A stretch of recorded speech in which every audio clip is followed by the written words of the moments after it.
లైలా మరియు దాని ఆర్థిక నష్టానికి సంబంధించిన ముఖ్య అంశాలు ఇక్కడ ఉన్నాయి. 1. నిర్మాతకు నష్టం. షైన్ స్క్రీన్స్ కు చెందిన నిర్మాత సాహు గారపాటి సినిమా బాక్సాఫీస్ పనితీరు సరిగా లేకపోవడంతో ₹6 కోట్లకు పైగా నష్టాలను చవిచూశారు. 2. విడుదలకు ముందు వివాదం. నటుడు పృథ్వీరాజ్ ఒక ప్రీ రిలీజ్ ఈవెంట్లో రాజకీయ వ్యాఖ్యలు చేశాడు. ఇది సోషల్ మీడియాలో బహిష్కరణ ధోరణిని ప్రేరేపించింది.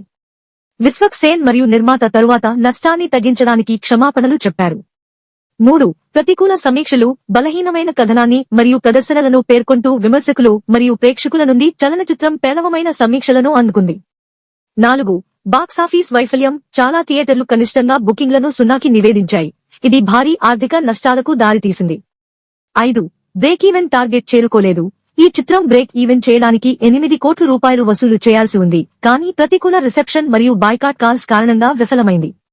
వివాదాలు మరియు పేలవమైన నోటి మాటలు లైలా యొక్క వాణిజ్య పనితీరును గణనీయంగా ప్రభావితం చేశాయి.